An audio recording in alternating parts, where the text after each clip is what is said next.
Hey y'all, out in YouTube land, just shooting a little update here. Haven't shot for a while.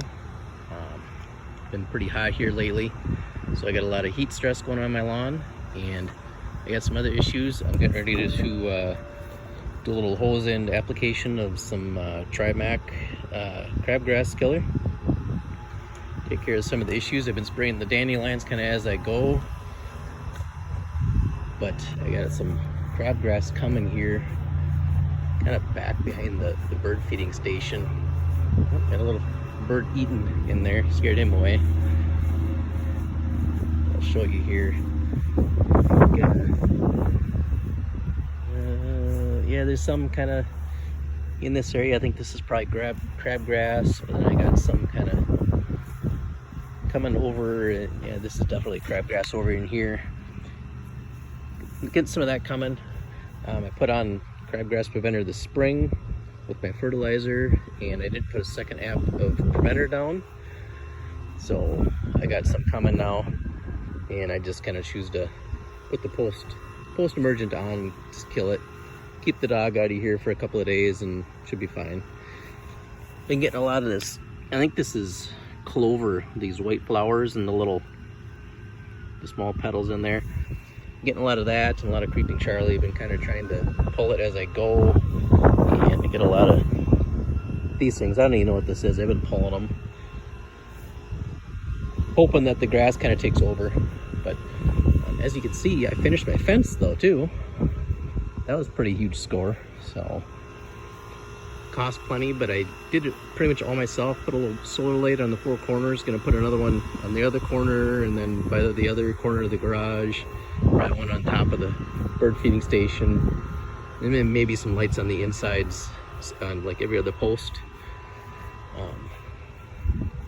just to give us a little light back here if we're out with the dog at dark in this winter or something. Give a little light back here. Like it stays with the street lights, it stays pretty bright. But been mowing back here to about 2.5 inches all summer. Now, our dog's short and sensitive skin, so we try to keep it short for her, but limp it along through June to try to keep it green as best we can. That's awful tough. Some of these, I got a lot of clay, so some of these areas get like this, gets pretty dry.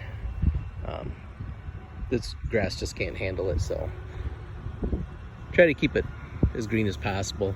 I will say this year probably looks as good as it's really ever done, despite it not really looking good on video. You can see a lot of the dog spots. I put on some Espoma Organic earlier this year, some just regular lawn fertilizer, and just,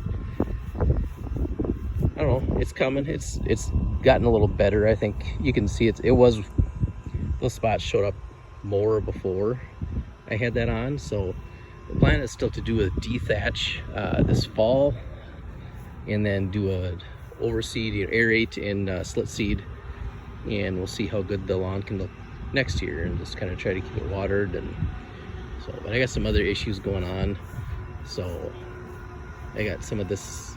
I haven't figured out what any of this stuff is yet. I don't know if this is some sort of Dallas grass or what. It's got like a rib in it. I'm not really sure. It's just a regular quack grass, where I can just try and pull one. Yeah, see, it just snaps off. So, but I get a lot of this stuff in the yard too. So that hose end sprayer, that should take care of most of my issues back here. There we go. It's fairly shallow rooted, so I don't know, maybe I can get by with just pulling some of this stuff, and then after it's dry, just mow it up. So we'll see what we can accomplish. So, but I'll show you my gate here. I kind of ended up doing this whole end panel, the whole end wall, just kind of all individual pickets.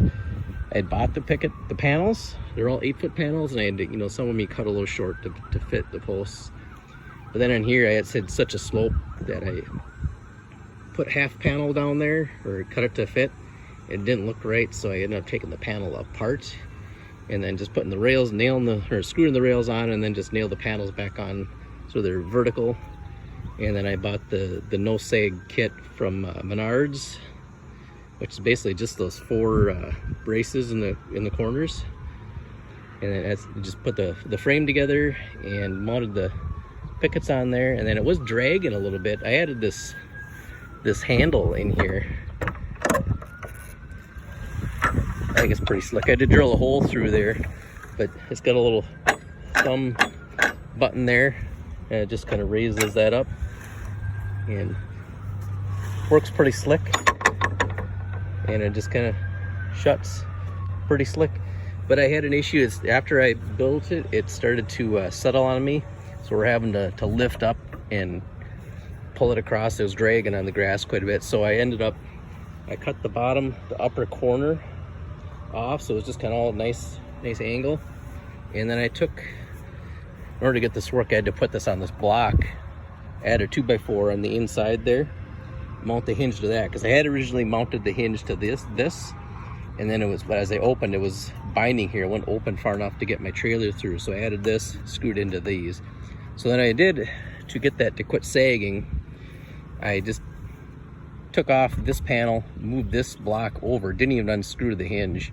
I just unscrewed the block from the 4x4, and then lifted that end of the gate and moved this block over a little bit. I just left that one attached. I just moved it over about a quarter to a half an inch or something, and then screwed it back to the 4x4, and it swings pretty free now. I'm pretty impressed. So happy with how that turned out. And so